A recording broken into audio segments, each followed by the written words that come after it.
Ahora sí, Flavia. Bueno, muy bien. Como dijo Eduardo, vamos a empezar con el tema de tratamiento de aguas. Esta vez lo particionamos en dos partes. Algo pasa. Hacer clic derecho, ahí está, y pone siguiente. Sí, se colgó la compu. Perfecto. Bueno. No, la primera vez pasa eso. Bueno, vamos a empezar con lo que es contenidos del tema, ¿sí? Los contenidos del tema tenemos lo que es parámetros del agua, problemas creados por el agua en los generadores de vapor e instalaciones, tratamientos preoperacionales y tratamientos operacionales. Lo que vamos a ver en el día de hoy es esta primera parte. Ahora bien, ya nuevamente, durante la cursada vinimos hablando de un agua que debía ser tratada, que no se podía utilizar así como la obteníamos ya sea de un pozo o de un curso de agua. Ahora lo que vamos a meternos un poco más en detalle es en aquellos parámetros que nos interesan realmente del agua y también de alguna forma ver qué problemas nos trae si la utilizáramos así como viene, ¿no? Cuando hablamos del agua siempre nos estamos refiriendo a un conjunto de sustancias en la que el agua se encuentra en mayor proporción que la demás. Es decir, es una solución, no es pura.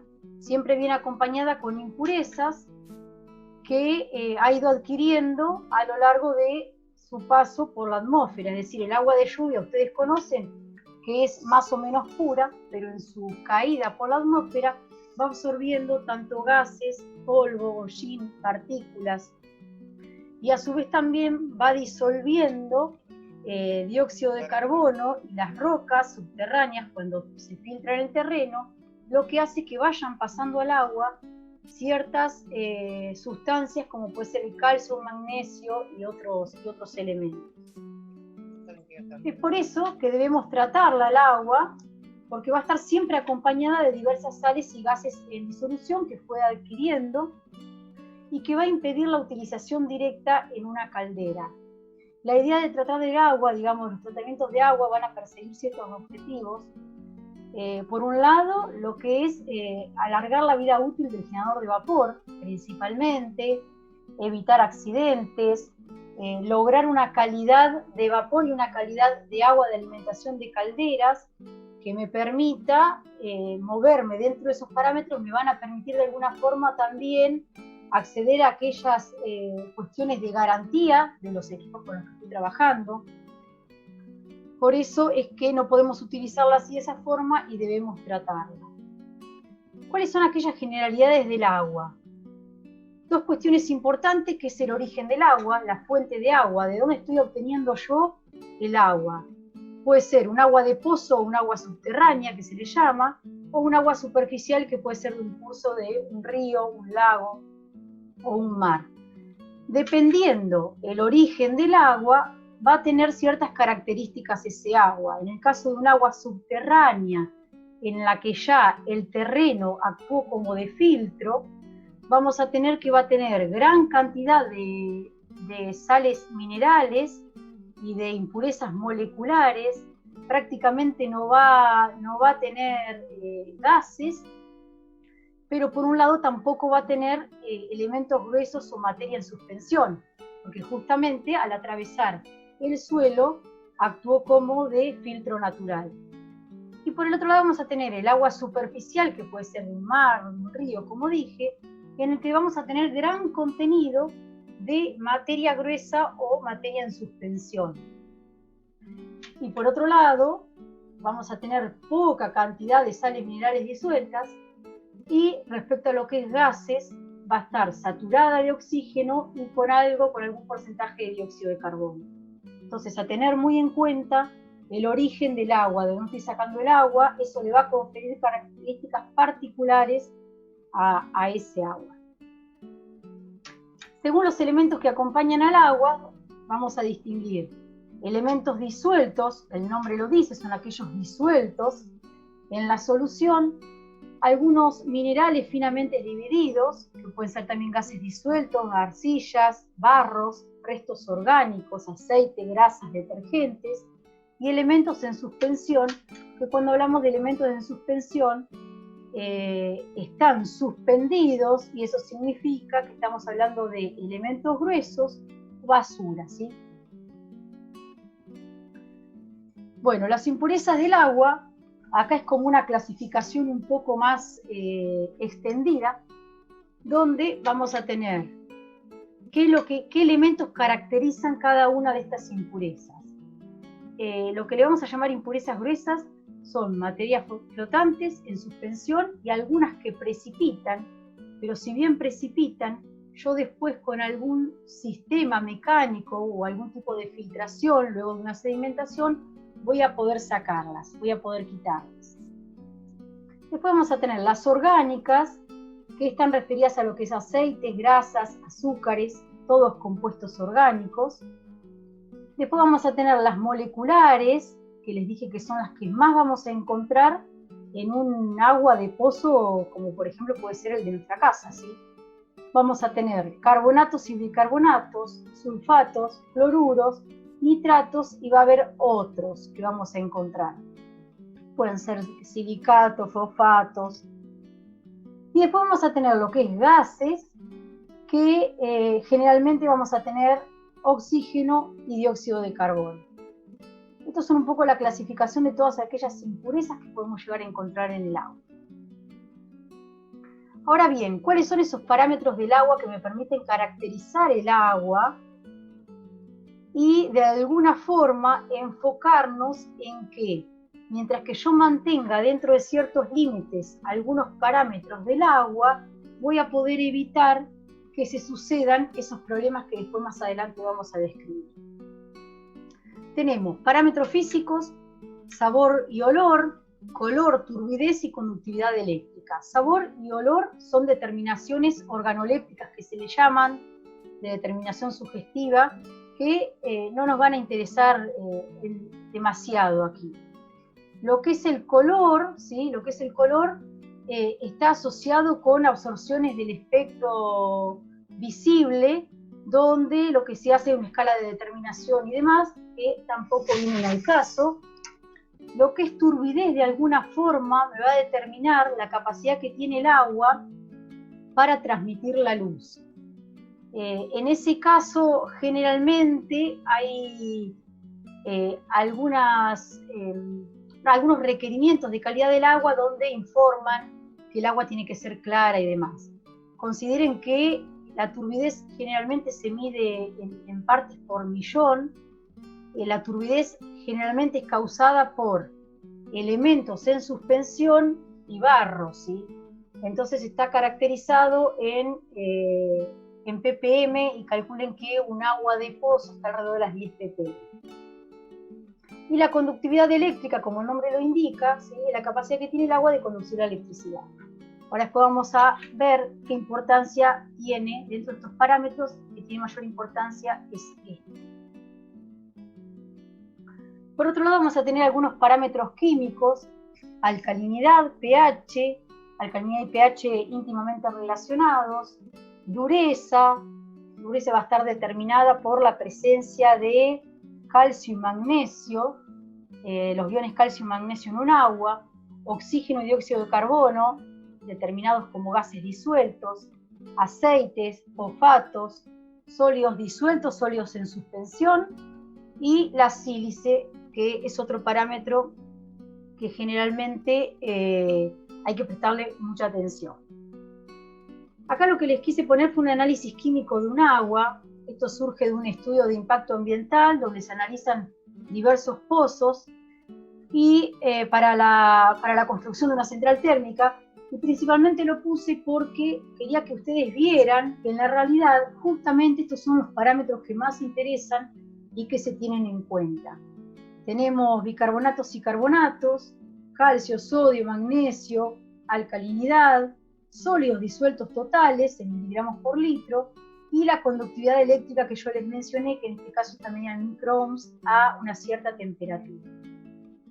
Como puede verse acá, han analizado diversos pozos para ver cuáles son los de mejores características a fin de tomar agua de allí. Estos pozos tienen diferencias entre sí porque responden a diferentes acuíferos, ¿sí?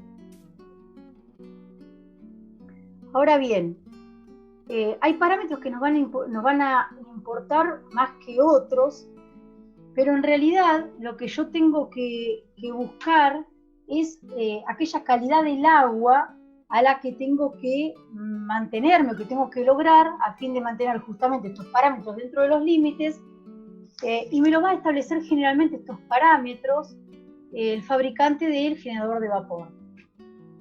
En algunos casos, el fabricante del generador de vapor, y en algunos otros casos que estoy encontrando, también los sistemas, después vamos a ver, igual los sistemas de lo que es desmineralización, cadenas demineralizadoras, lo que es electrodeionización, esos equipos también de alguna forma traen como una especificación en la que me dicen el agua con el que debes trabajar, la calidad de agua a la que debes llegar, tiene que estar dentro de estos parámetros, si no, la garantía no se cumple, ¿sí? Bueno, acá tenemos algunos límites para lo que es el agua de caldera, según la American Boiler Manufacture, que es la asociación de generadores de vapor, ¿sí?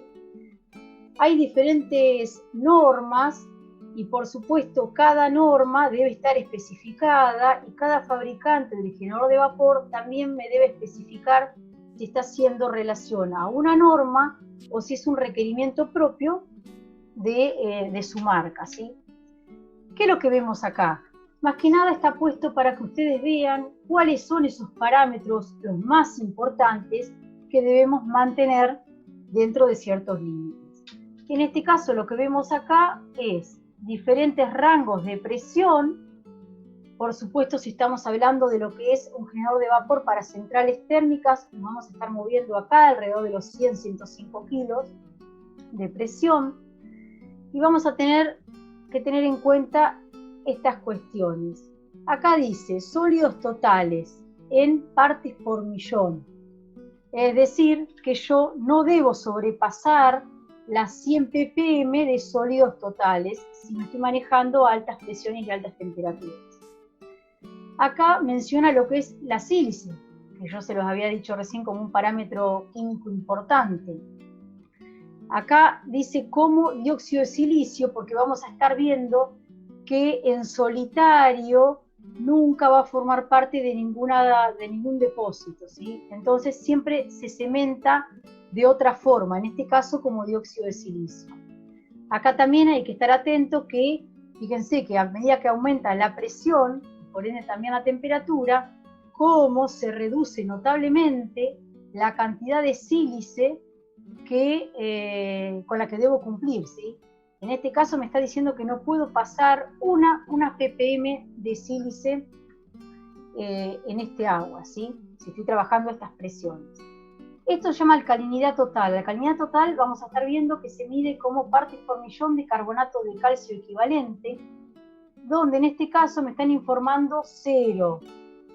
Es decir, no tengo que tener nada. En este caso está haciendo más relación a la dureza, que es en partes por millón o en miligramos por litro de carbonato de calcio equivalente, que a la alcalinidad, porque después vamos a ver que la alcalinidad también de alguna forma me la determinan los OH, y generalmente tengo OH, o sea que en este caso está más haciendo relación a la dureza.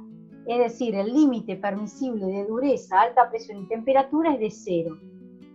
Después tenemos lo que son sólidos suspendidos en partes por millón, que esta determinación de los sólidos suspendidos se hace a través de una filtración, se separan, se filtran y se pesan, pero no viene al caso, ¿sí? Flavia, perdón, una pregunta. Sí, Andrés.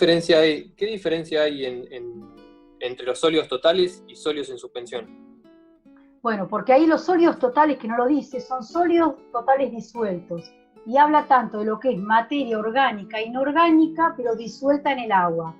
Los sólidos en suspensión no son disueltos. Okay. Después están los sólidos totales, que generalmente siempre se indica, pero nosotros siempre vamos a mencionar los sólidos disueltos totales, de ahora en adelante, que nos van a interesar más, pero en alguna bibliografía te puedes encontrar con los sólidos totales. Esos sólidos totales sí contemplan lo que es sólidos en suspensión y sólidos disueltos, ¿sí? Y en ese caso se determinan, como te dije, se toma una muestra, con un sistema de filtro se separan los sólidos en suspensión, es decir, tengo que buscar una malla filtrante que pueda retenerme ese tipo de partículas de acuerdo al tamaño, y se pesan. Y ahí determino los sólidos en suspensión. Después lo que agarro es todo lo que está disuelto, ¿sí?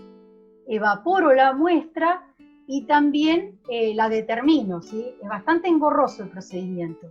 Y así determino los sólidos totales, pero no a confundirse con los sólidos disueltos totales. Los sólidos disueltos totales están todos disueltos, simplemente que son materia orgánica e inorgánica, ¿sí? Genial, gracias, Flavia. Bueno, acá tenemos lo que es requerimientos, dice agua, alimentación, calderas, según una norma, que es una norma británica 2486. Acá ya empieza a diferenciar, por un lado, lo que son los requerimientos del agua de alimentación y por otro lado, los requerimientos del agua que ya está contenida en el generador de vapor. ¿Por qué esta diferenciación? Porque tenemos que considerar el tema de la concentración de las sales frente a la evaporación, ¿sí? Con lo cual, los parámetros de lo que es el agua de alimentación tengo que ajustarlos de diferentes formas, ¿sí? En este caso, esta norma británica, es decir, si a mí un fabricante de un generador de vapor me dice que tengo que cumplimentar con esta norma, me voy a tener que valer de esto. En este caso, los parámetros que me indican acá, que son de mayor importancia para lo que ellos consideran, es la dureza total, menor de 2 partes por millón. Dureza total, ahora vamos a estar viendo qué tipo de dureza es. Contenido de oxígeno, dióxido de carbono, gases disueltos. Contenido total de hierro y de cobre. Por alguna cuestión, quieren que mantengamos en este caso lo que es hierro y cobre dentro de ciertos parámetros. Pero no todos pueden mencionarlo como un parámetro de importancia. Esta norma sí. La alcalinidad total, que estuvimos viendo que era en partes por millón de carbonato de calcio equivalente, contenidos de aceite, pH. Fíjense que acá ya me informa que yo debo cumplir con un rango de pH en el agua de alimentación. Para eso voy a tener que hacer una determinación de pH. Vamos a estar viendo por qué debo manejarme en un rango de pH específico. Ya en un ratito lo vamos a ver. Y después, la condición general me dice que tenga que ser incoloro, claro y libre de agentes indisolubles. Libre de agentes indisolubles me está hablando de todo aquello que, materia gruesa, ¿sí? que no se pueda disolver. Y en este caso, la misma norma me establece los requerimientos, pero para el agua que está contenida en la caldera, ¿bien?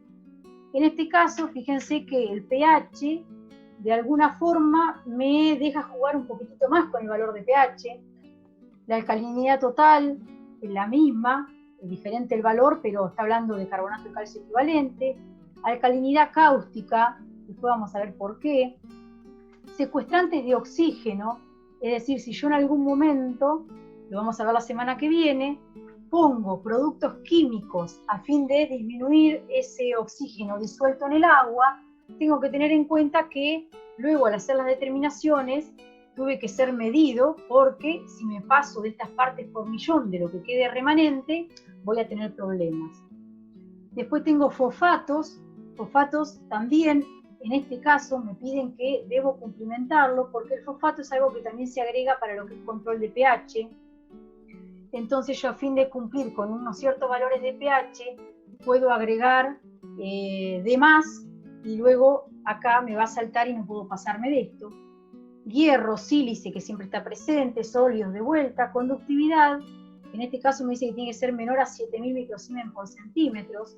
La verdad que es bastante amplio, ¿sí? Y bastante alto la conductividad que me permite. Y condición general, nuevamente, estas condiciones en relación mencionando parámetros físicos del agua, no tanto químicos. Acá esta es otra que saqué, que bueno, no anoté el nombre del fabricante, ahora no lo recuerdo. En este caso lo que quería mostrarles particularmente es que a medida que aumenta la presión, en este caso nos estamos moviendo acá alrededor de los 6.000 kilopascales. ¿Y qué tenemos aquí? Tenemos sólidos disueltos, esto dicen partes por millón, alcalinidad, y fíjense, lo que más quiero que vean de acá es este tema de la dureza, ¿sí? La dureza permitida es de 0 miligramos por litro o 0 partes por millón. La sílice nuevamente vemos que viene disminuyendo, turbidez, aceite y fosfatos residuales. Fíjense que una vez más acá están queriendo que prestemos atención un poco en lo que son los fosfatos residuales. Es decir, lo que puse para controlar el pH, que para garantizar esto no me haya pasado de fosfatos, porque luego van a saltarse. Y en este caso tenemos otro que habla de agua de alimentación, pero hace la diferenciación de si estoy con un generador de vapor de baja presión, de presión media o de alta presión. Lo que más me interesa a mí que vean es acá, en rangos de presión, que generalmente trabajamos en un generador de una central térmica.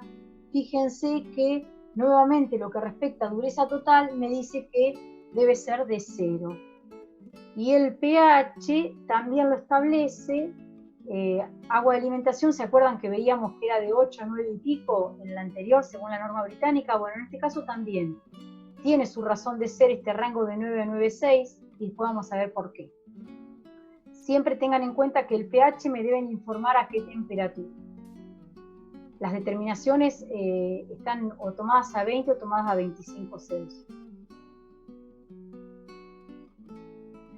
Bueno, les puse que los valores arriba indicados se deben considerar únicamente como guía. Para valores específicos se debe consultar con el fabricante de la caldera. Ahora bien, vamos a enfocarnos un poquitito más en detalle en lo que son los parámetros que de alguna forma su fuera de control me va a traer ciertos problemas en el agua, ¿sí?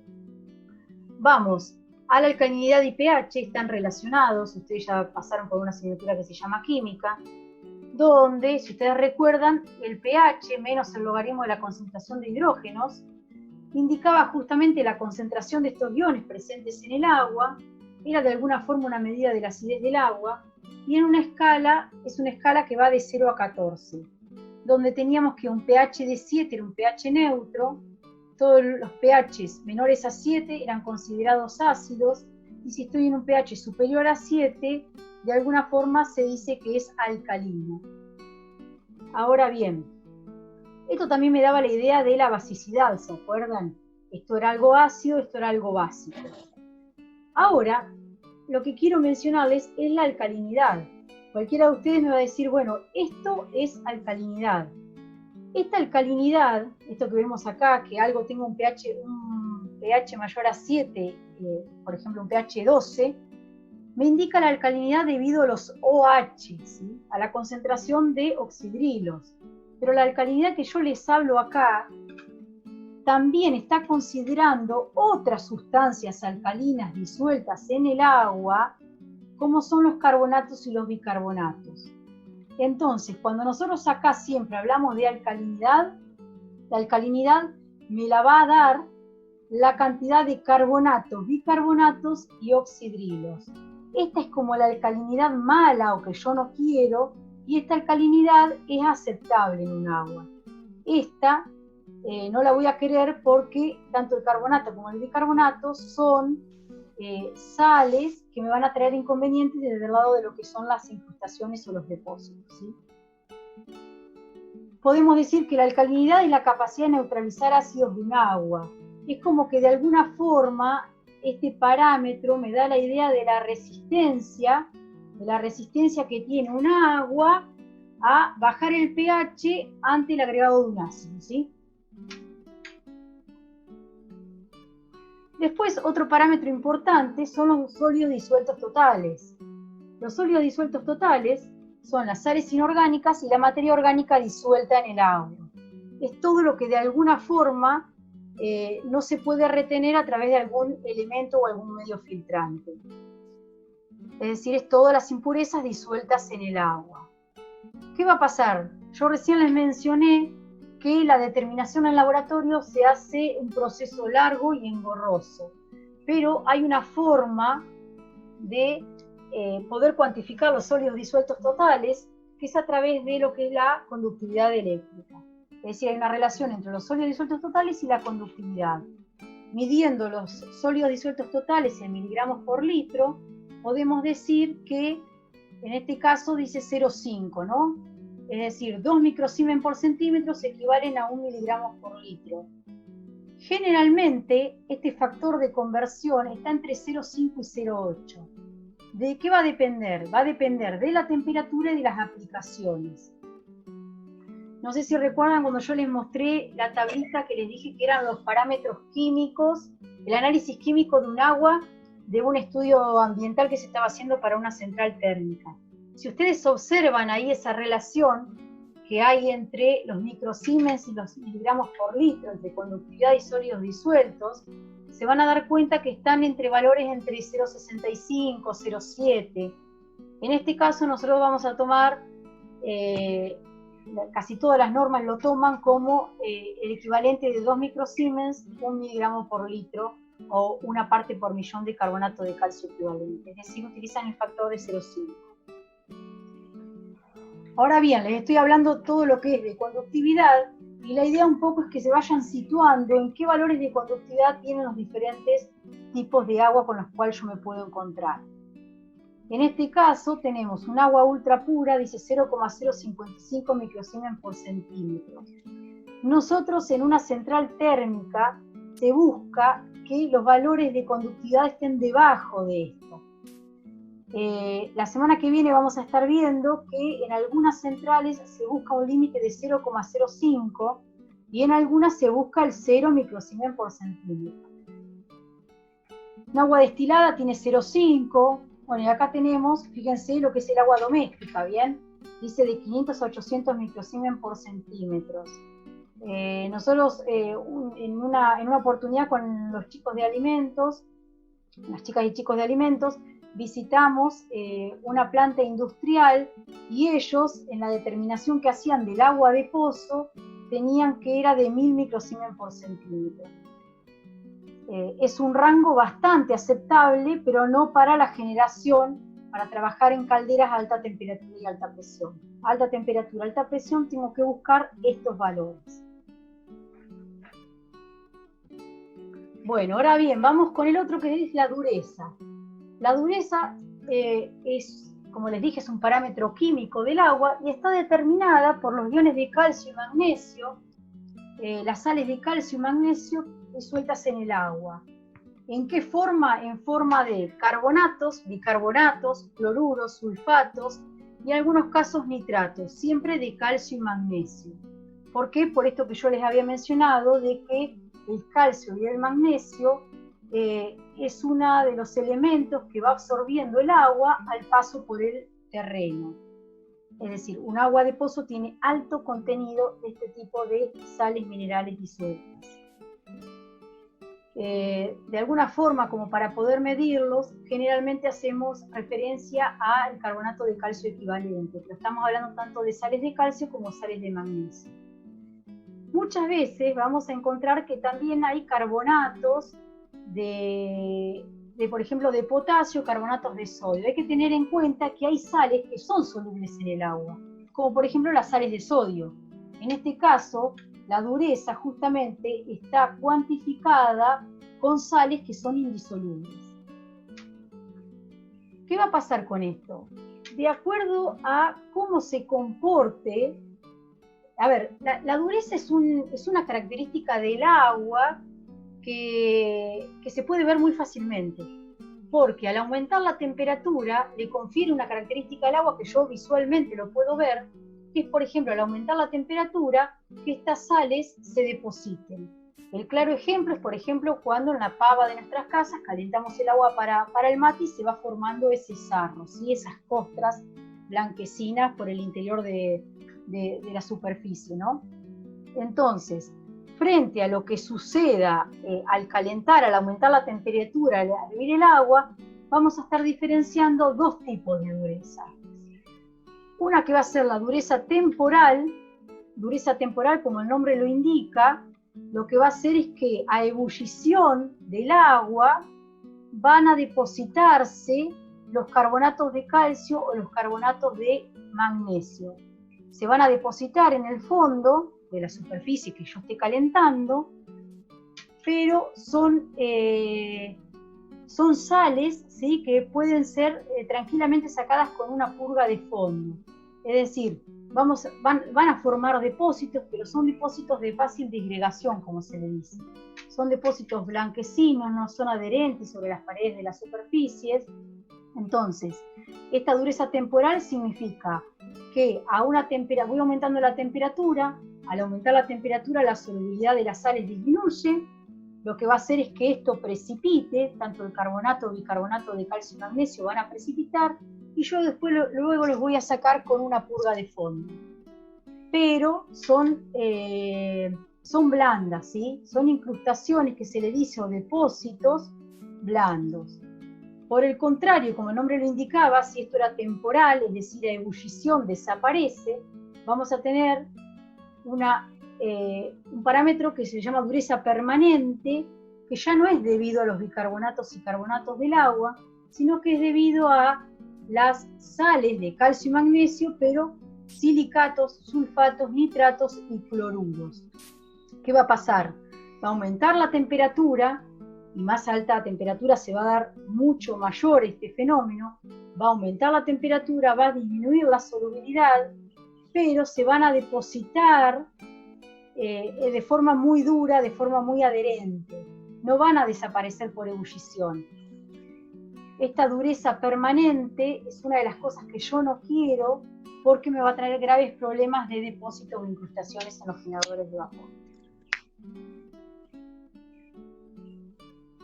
Entonces, la clasificación es, como les mencioné, temporal o permanente. Una es debida a carbonatos y bicarbonatos, y otra es debida a cloruros y sulfatos en su gran mayoría. Estas van a precipitar a baja temperatura, a una temperatura de ebullición, y estas van a depositarse a alta presión y a alta temperatura. Es decir, cuando estamos hablando de generadores de vapor en una central térmica, vamos a tener el problema de esta dureza permanente. Y acá, lo que les puse es la clasificación. Es decir, podemos decir que es una dureza temporal y permanente, pero ¿qué característica le confiere al agua? ¿Qué interpretación yo puedo hacer al agua? Si el agua es suave, agua poco dura, dura o muy dura. Esta interpretación muchas veces también va cambiando, ¿sí? En realidad esta está sacada de lo que fue en algún momento obras sanitarias, que hoy la Autoridad del Agua utiliza la misma clasificación. En este caso, generalmente, cuando estamos hablando de agua potable, estamos hablando de nos debemos encontrar con un límite de dureza de menos de 300 miligramos por litro o menos de 300 ppm. Nuevamente, si estamos hablando de requerimientos de agua de caldera para una central térmica a alta presión y alta temperatura, es de 0 miligramos por litro. Bueno, ahora bien, dijimos que el fuera de control de esos parámetros principales del agua nos iba a traer ciertos inconvenientes si no la tratábamos, ¿sí? Vamos a estar clasificándolas como incrustaciones o depósitos, arrastre, espuma, proyección. Van a encontrar diferentes nombres, van a encontrar el priming, el foaming, carryover de vapor, que no es más que el arrastre, ¿sí? Después van a encontrar todo lo que es el tema de corrosión. Acá son un poquitito unas fotos que después vamos a ir viendo un poco más en detalle cuando vayamos viendo cada uno de estos problemas que trae el agua si no se trata. Vamos al primero, que son las incrustaciones o depósitos. Es la deposición, ¿sí? Se produce por las sales poco solubles de calcio y magnesio que por calentamiento se concentran y precipitan formando depósitos duros y térmicamente aislantes. Generalmente, cuando estamos hablando de depósitos duros y térmicamente aislantes, estamos hablando de esa dureza permanente. Es decir, caracteriza esto un poco a las deposiciones adherentes sobre las paredes del generador de vapores y de las instalaciones de aquellas sales como nitratos, sulfatos de calcio y magnesio, no los bicarbonatos y carbonatos, ¿sí? Pero los otros, sí. Una ¿Sí? consulta ahí. Sí. Yo, Nicolás. Nico, ¿cómo andás? Todo bien, ¿vos? Ahí cuando hablas de las incrustaciones temporales, decía baja temperatura. No, pero en realidad dije temporal, dije permanentes, perdón. No, yo me refiero a las anteriores. Sí. Pero a baja temperatura sería cerca del punto de ebullición del agua, no a temperatura ambiente. No, exactamente. No encontramos. Sí, cerca del punto de ebullición del agua, exactamente. Digamos, está bien. En realidad, a ver, hablando mal y pronto, cuando uno calienta el agua para el mate en la pava, justamente eso que se deposita son los carbonatos y bicarbonatos del agua, ¿sí? Claro, pero no lo vamos a evidenciar a temperatura ambiente, por ejemplo. No, exactamente no. Listo. Por el Gracias. contrario, vas a evidenciar los depósitos o las incrustaciones más duras a alta temperatura y alta presión, pero no la debida a bicarbonatos y carbonatos, sino más que nada, ¿por qué no vas a evidenciar esas? Porque en realidad esas son las que vas a poder sacar a través de algún tipo de purga de fondo, ¿sí? Buenísimo, son gracias. de fácil disgregación. Con lavado, con una purga se pueden quitar aquellas deposiciones más blandas de carbonatos y bicarbonatos. En cambio, la de sulfatos, silicatos, cloruros, nitratos, no las vas a poder quitar fácilmente y vas a tener graves problemas. Es puntualmente a lo que le damos el nombre, sí, de un depósito duro, ¿sí? Bueno, acá el tipo de incrustaciones y depósitos, justamente venía esta clasificación, vamos a tener las incrustaciones duras y muy compactas, difíciles de remover, que son las de la dureza permanente. Vamos a tener los carbonatos y bicarbonatos, que son las incrustaciones blandas de fácil disgregación, que hacen caso a lo que son la dureza temporal. Y después vamos a tener la sílice, que dice deposiciones duras e incrustantes, que ahí nos vamos a parar un poquitito más en detalle porque la sílice merece un tratamiento aparte. Bueno, acá ¿qué dice? La sílice se mantiene sin incrustar si se mantiene cierto nivel de hidróxidos del agua. A ver, la sílice la mencionamos que era un parámetro que estaba contemplado que debe encontrarse dentro de ciertos límites para cumplir con la calidad del agua que yo quiero. Bueno, por otro lado les dije que también esta sílice por solitario no forma ningún tipo de incrustación, sino que lo vamos a encontrar como dióxido de silicio, el CO2, o lo vamos a encontrar como el CO4, que son silicatos de calcio y magnesio.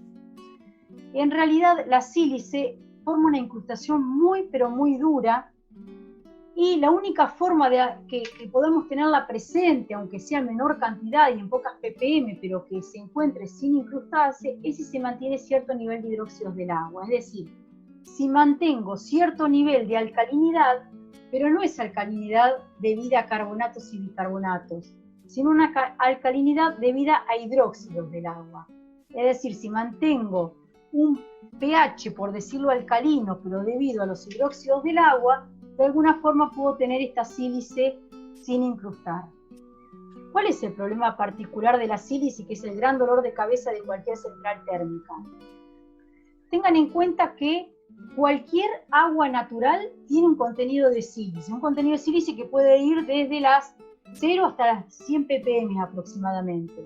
Pero los límites que nosotros estuvimos viendo de sílice mencionaban algo así como que a alta presión no podíamos pasar las 2 ppm.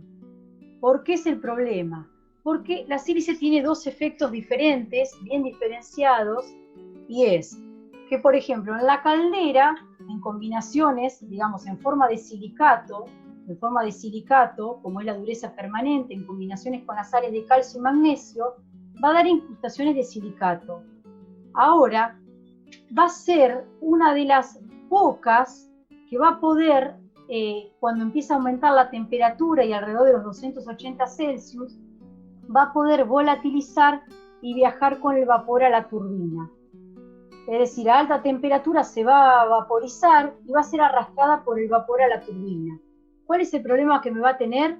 Es que yo le dije que por sí sola no cementaba, pero si está acompañada va a cementarse, va a depositarse en forma de gel, dando como un efecto de porcelana, y me va a traer grandes problemas en las superficies internas de la turbina, ¿sí?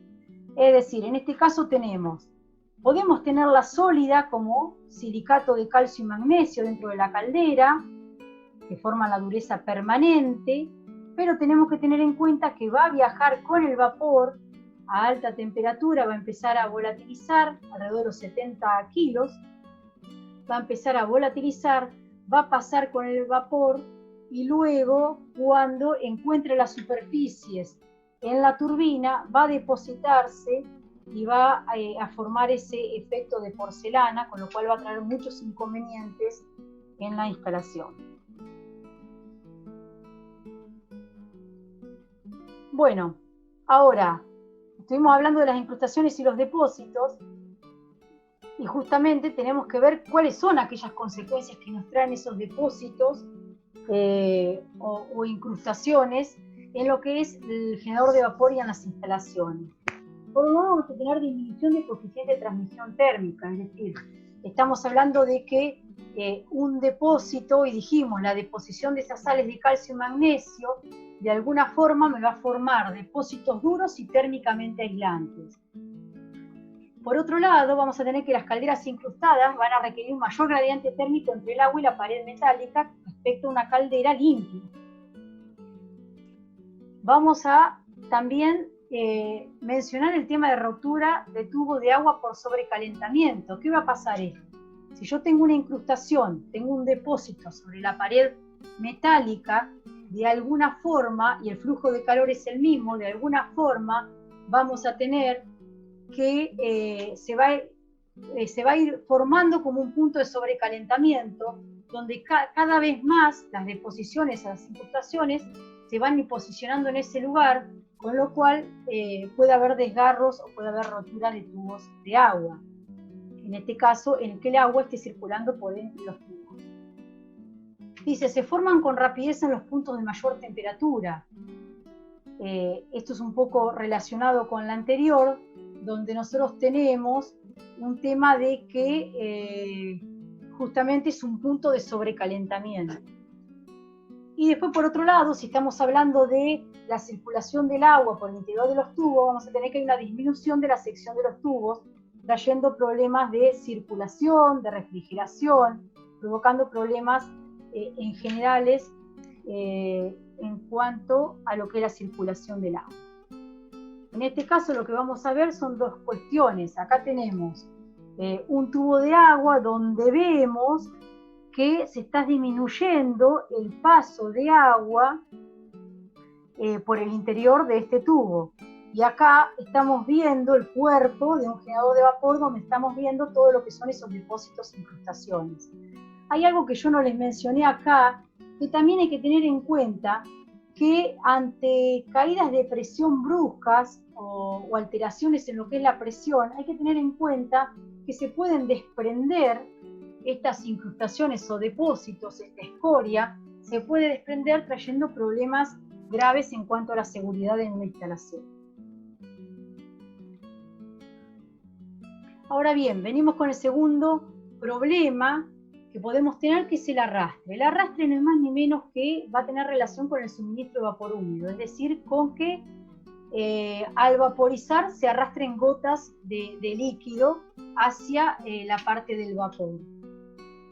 En realidad el arrastre propiamente dicho justamente tiene que ver más con deficiencias mecánicas.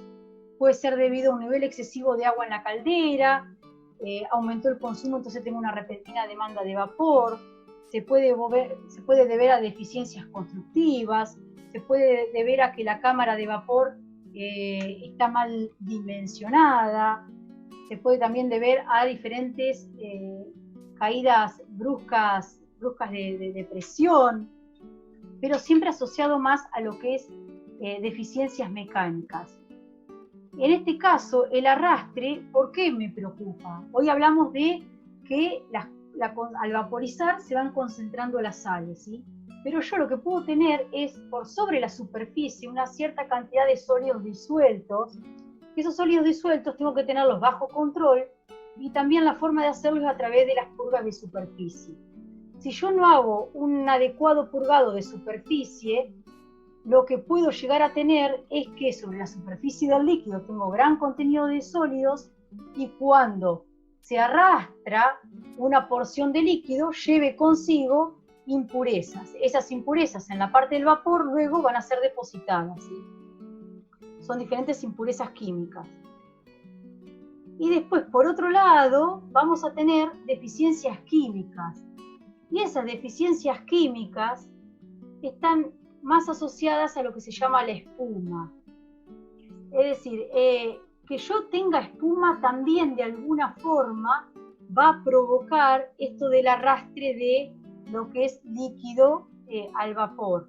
Pero la causa es otra cuestión, no tanto por deficiencias mecánicas, sino por deficiencias químicas. ¿Qué significa esto? ¿Qué es lo que tengo yo acá? El alto nivel de sólidos disueltos por sobre la superficie del líquido, de alguna forma, hace que se vayan formando burbujas. Aumenta la viscosidad, se forman burbujas. Esta viscosidad, este aumento de viscosidad hace que a la burbuja le cueste romperse por sobre la superficie del líquido. Entonces, al costarle romperse, lo que hace es que esta burbuja se vaya uniendo con otra burbuja, con otra burbuja, con otra burbuja, y vaya formando como una superficie de espuma. En este caso, esta espuma va a estar debida a la gran concentración de sólidos, a materia orgánica, a detergentes, grasas, aceites minerales, y justamente va a contribuir al arrastre o a la proyección, porque no se va a llegar a romper esta burbuja, va a ir aumentando, en su caso, un nivel erróneo, sino debido a un estrato a una gran cantidad de una capa de espuma, y también me puede traer lo que es la proyección de gotas o el arrastre a la línea de vapor. ¿Cómo prevenirlo? Esto lo vamos a estar viendo igualmente un poco más en detalle también cuando veamos todo lo que es control de generadores de vapor. Como yo les dije, vamos a estar viendo mucho lo que es el tema de lo que es purga de superficie y purga de fondo, pero en realidad el cómo prevenirlo acá me refiero a si yo mantengo dentro de ciertos límites los sólidos disueltos, el contenido de sílice y la alcalinidad total, voy a poder de alguna forma estar previniendo el arrastre. Y después tenemos el último, que es la corrosión. ¿Qué tenemos acá de corrosión? La corrosión sería un capítulo aparte, hay mucho para hablar, lo vamos a ver muy por arriba. Se puede definir como un proceso electroquímico por el cual un metal retorna a su estado natural en presencia de un medio corrosivo, ánodo, cátodo y un electrolito, ¿no? En este caso agua. Digamos, esto me habla un poco de la tendencia natural que tienen todos los materiales a permanecer en su estado basal o en el estado de menor energía, ¿no? Podemos decir también que es una reacción química o electroquímica entre el metal y el medio que provoca su degradación.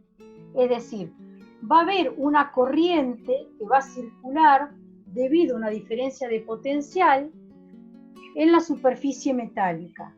Y se va a dar principalmente dos cosas.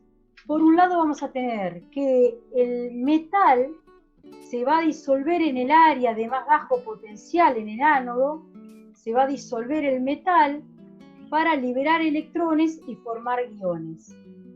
Y por el otro lado, en el cátodo se van a dar un montón de reacciones que involucren o que consuman electrones. En este caso yo les puse una, pero se van a ir dando un montón. En este caso yo les puse una que lo que me plantea es que hay oxígeno presente. Si no hubiese oxígeno presente, también podría darse en el cátodo el tema del hidrógeno, por ejemplo, que toma electrones. Se podría dar que el agua y el dióxido de carbono toma electrones y se forma otra cosa. Yo estas se las puse en particular por algo que vamos a ver ahora en los slides que vienen. La idea detrás de todo esto es que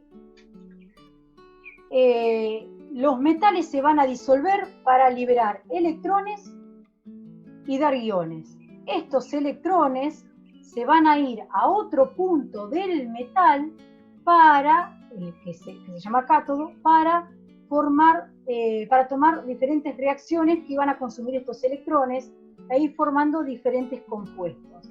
Los compuestos que nosotros, justamente si estamos hablando de hierro, vamos a estar visualizando es lo que se le llama oxidación o herrumbre, que no es más ni menos que la formación del óxido férrico, ¿sí? El ataque corrosivo. Este ataque corrosivo, ¿cómo se puede dar? Se puede dar de diferentes formas. Están diferentes formas que vienen asociadas a todos los tipos de corrosión que podemos encontrar.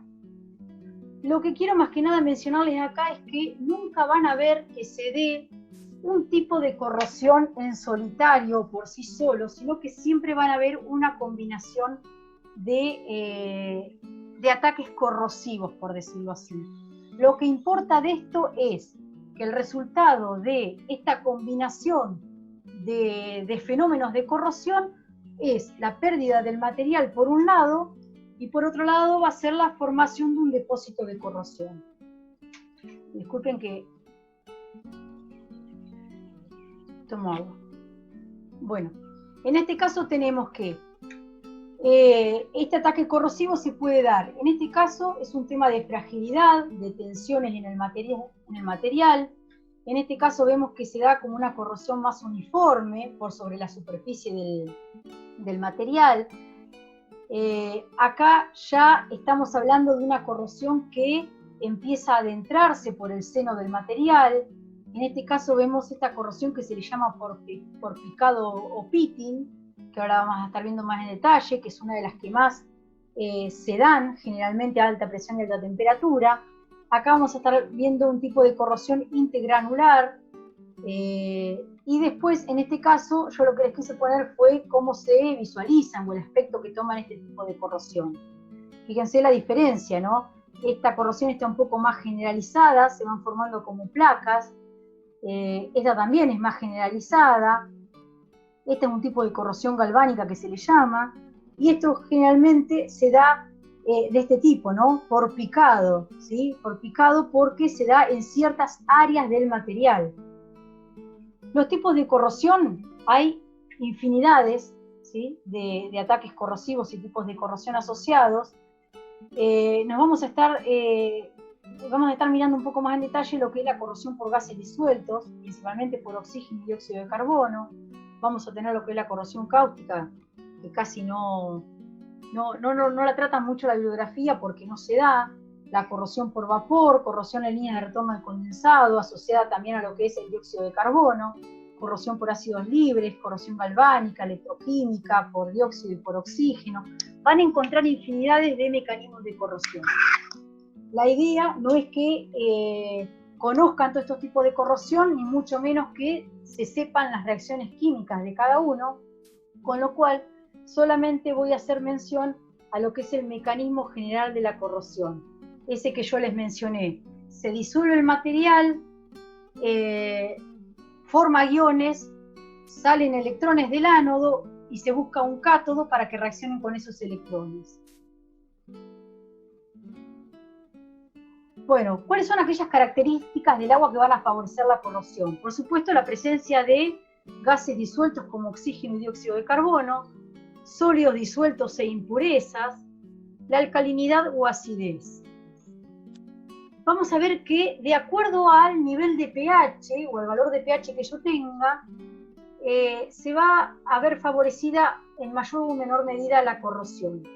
Vamos a ver que a pHs ácidos voy a tener una corrosión elevada, pHs ácidos me estoy refiriendo menores a 5, a un pH débilmente alcalino o ácido voy a tener baja velocidad de corrosión, porque en este rango que estoy hablando de un pH entre 6 a 11, voy a tener que la corrosión no va a depender tanto de ese valor de pH o de esa concentración de hidrógenos, sino que va a depender más de la presencia de oxígeno. Y después vamos a tener que a pHs alcalinos va a aumentar nuevamente la corrosión. A pHs mayores a 12, a 11, a 12, algunos hablan de 11,2, voy a tener que va a aumentar la corrosión, pero viene de la mano de la gran alcalinidad que tengo. Con lo cual, acá de alguna forma me está respondiendo aquellos rangos de pH que habíamos visto al inicio, que decía que en un agua de alimentación tenía que cumplir con un pH de entre 8 y 9, 9,5, 9,6, y en un agua de caldera tenía que moverme en un pH de, si mal no recuerdo, de 8,5 a 11,5. Es por esto, en ese rango de pH la corrosión se ve disminuida. Ahora bien, les dije que el que más me interesaba a mí era esa corrosión debida a lo que son gases disueltos.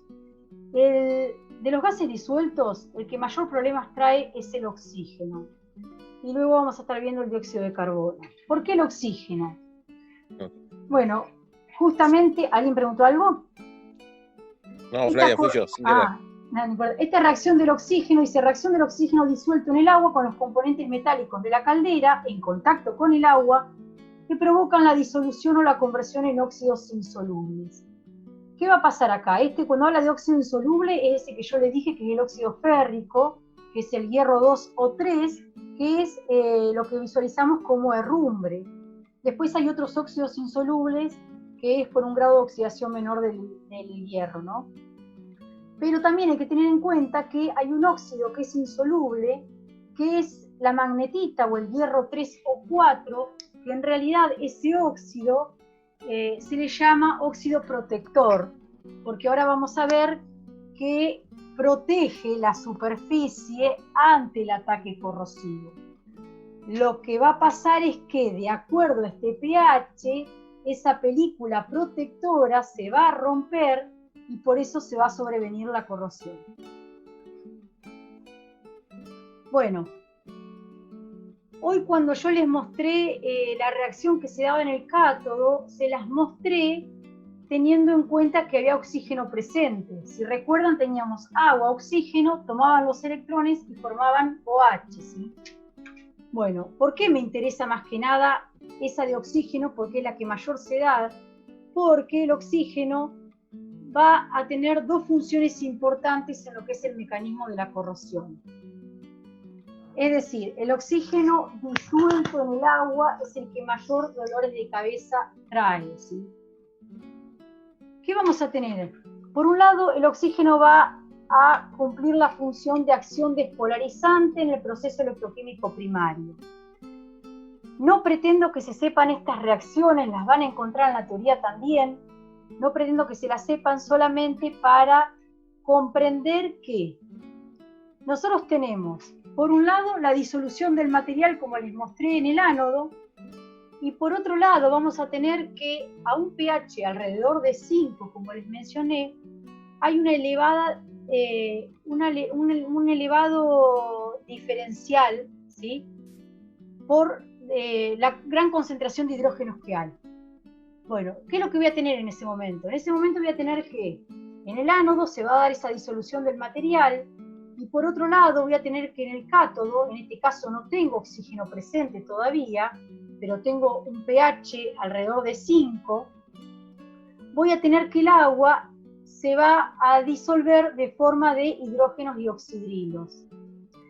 En este caso, ¿qué va a pasar en el cátodo?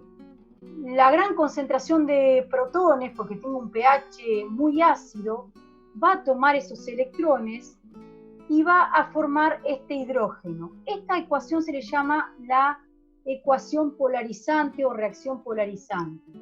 Visualmente la vamos a ver de esta forma. Vamos a ver de esta forma que cuando tengo esa elevada concentración de hidrógenos en un pH de 5 o menor a 5, voy a tener que, al ser tan ácido, el ataque microestructural sobre la superficie del metal lo va a provocar este hidrógeno. Es decir, que va a haber corrosión debida al hidrógeno hasta un pH de 5. Luego, una vez que se va sucediendo esta reacción polarizante, que va a terminar alrededor de un pH de 9,4, por eso ese rango de pH, esta reacción polarizante va a terminar alrededor, o va a cesar alrededor de un pH 9,4, vamos a tener justamente la formación de esta magnetita u óxido protector. Ahora bien, todo esto es si yo no tengo oxígeno disuelto en el agua. Cuando yo ya tengo oxígeno disuelto en el agua, ¿qué va a pasar? El oxígeno va a venir, va a agarrar a este hidrógeno. Lo va a agarrar, ¿por qué? Porque el hidrógeno más el oxígeno forma agua, y lo que va a hacer, va a ir desprotegiendo el material y va a ir activando el material para sucesivas corrosiones. Y luego, ¿qué va a pasar? Se va a oxidar el hidróxido ferroso, digamos, se va a oxidar a férrico, y lo voy a visualizar como la herrumbre. En este caso, en el cátodo, ya se da que tengo el oxígeno disuelto en el agua. Se va a formar este hidróxido, luego va a continuar la corrosión, se va a formar esto. Si sigo teniendo oxígeno, se va a romper y se va a formar este óxido férrico o herrumbre. Es decir, para que todo esto lo pasen en limpio, en un pH de alrededor de menos de 5 voy a tener que el ataque va a ser por hidrógeno. Luego voy a tener la formación de esta magnetita u óxido protector hasta un pH de 9,4, y luego voy a tener que, si tengo presente oxígeno como gas disuelto, ya en el cátodo va a entrar a jugar el oxígeno, que lo que va a hacer ir tomando los hidrógenos, va a ir activando el material y va a ir oxidándose a óxido férrico con la consecuente formación de estos óxidos insolubles o herrumbre. Lo que va como resultado de esta corrosión, lo que vamos a tener justamente nuevamente es la pérdida de material y la formación de un depósito de corrosión. Yo acá, esto segundo que les conté, se los puse acá como para que lo vayan viendo. No vamos a, en ningún momento vamos a evaluar que se conozcan alguna reacción de este tipo, sino simplemente es que entiendan cómo se da el mecanismo de la corrosión, más que nada atado a lo que es el nivel de pH. ¿Qué vamos a encontrar? Que esto que yo les estuve comentando acá, visualmente se va a ver de esta forma. Se van a ir formando montículos por sobre la superficie del material, pero a su vez, acá abajo, lo que se ve acá es una celda de corrosión activa, que se le dice. Entonces, cada vez más se va a ir formando un montículo, un depósito por sobre la superficie, y a su vez cada vez más se va a ir de alguna forma perdiendo espesor de material. Esto es lo que se llama como pitting o pits de oxígeno, y acá se ven, debido al oxígeno, como gas disuelto, y acá se puede visualizar como estos puntos negros. Esta es la corrosión que generalmente más visible se hace. No significa que solamente se esté dando esta corrosión por oxígeno y ningún otro tipo de corrosión. Pero nosotros vamos a ver un poco más en detalle esa. Ahora bien, las fuentes de oxígeno, es decir, ¿por qué tengo oxígeno como gas disuelto en el agua? Bueno, ese oxígeno pudo venir con el agua de alimentación o de reposición. Para eso vamos a estar viendo la semana que viene que debemos desgasificar el agua, sacarle ese oxígeno disuelto. Por otro lado, vamos a tener que el ingreso de oxígeno lo pudimos haber tenido en aquellos sellos de bomba o en aquellos lugares donde tengo un vacío importante. Y también este oxígeno puede venir con productos químicos que yo utilizo para otras cuestiones, que las vamos a ver el martes que viene, que en las reacciones pueden liberar oxígeno. La idea de esto de la corrosión por oxígeno es decirles que esta corrosión destructiva y progresiva en el agua de alimentación de calderas es el principal problema que yo tengo, por ejemplo, en una central térmica. Y solamente va a depender esa corrosión progresiva y destructiva, solamente va a depender del aporte de oxígeno que yo tenga en el cátodo. A alta presión, el agua libre de gases es una necesidad. No puedo tener oxígeno disuelto en una central de potencia. Y después tenemos lo que es la corrosión por dióxido de carbono, que esta corrosión por dióxido de carbono, en realidad, van a tener que, el dióxido de carbono puede escaparse del interior de la caldera, va a pasar por la turbina y no va a pasar nada, pero el gran problema lo vamos a tener cuando entre en contacto con el agua, con el líquido. ¿Por qué? Porque vamos a tener en todo momento esta descomposición de ácido carbónico y dióxido de carbono.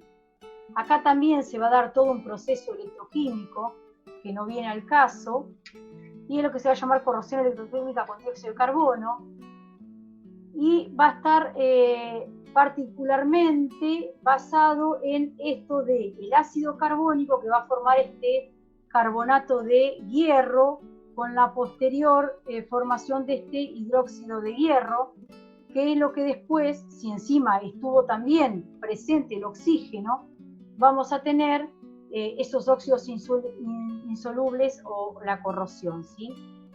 Tengan en cuenta que esta corrosión electroquímica con dióxido de carbono, si el dióxido de carbono solamente estuviese solito como gas disuelto y no hubiese oxígeno, no es tan corrosivo.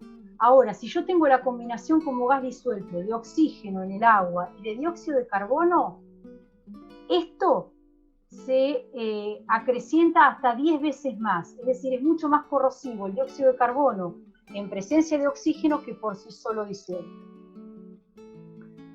No viene al caso esta corrosión electroquímica, contarlo un poco más en detalle, y ahora vamos a ver las fuentes de dióxido de carbono, es decir, ¿por qué tengo dióxido de carbono como gas disuelto en el agua? Bueno, en este caso vamos a tener dióxido de carbono porque o introducimos algún compuesto, como es en este caso el carbonato de sodio, que lo pudimos haber puesto como tratamiento para lo que es la eliminación de la dureza. Este carbonato de sodio se descompone con el calor, con lo cual me libera dióxido de carbono. Entonces, quizás yo para disminuir la dureza llevé a cabo un tratamiento y me trajo como consecuencia el aporte de este dióxido de carbono como gas disuelto. Tengo que tener en cuenta esto. Por otro lado, también ese dióxido de carbono puede venir por materia orgánica, ¿sí? Materia orgánica. Y por otro lado también puede venir de carbonatos y bicarbonatos provenientes del ablandamiento con zeolitas. El ablandamiento también es un proceso que utilizamos para justamente disminuir la dureza del agua. Y en este caso, si nosotros de alguna forma introducimos carbonatos y bicarbonatos, que pueden ser de sodio, pueden ser solubles, pero me aportaron dióxido de carbono, por esto de que les digo de la descomposición. Bueno, esa también va a ser un punto de ingreso de dióxido de carbono en mi instalación, con lo cual tengo que estar atenta a eso también. Las consecuencias de la corrosión, principalmente, y ya algunas las estuvimos mencionando, es la disolución del metal, o del material, la pérdida de espesor, la resistencia mecánica, pierde resistencia mecánica el material, y por otro lado la formación de depósitos. ¿Por qué la formación de depósito? Porque estuvimos viendo que en el caso de una corrosión por oxígeno disuelto, vamos a tener que va a ir formando por sobre la superficie, va a ir formando este montículo o este depósito. Bueno, creo que finalizamos. No sé si hay alguna duda por ahí por el chat. No, Flavia. Voy a detener la grabación.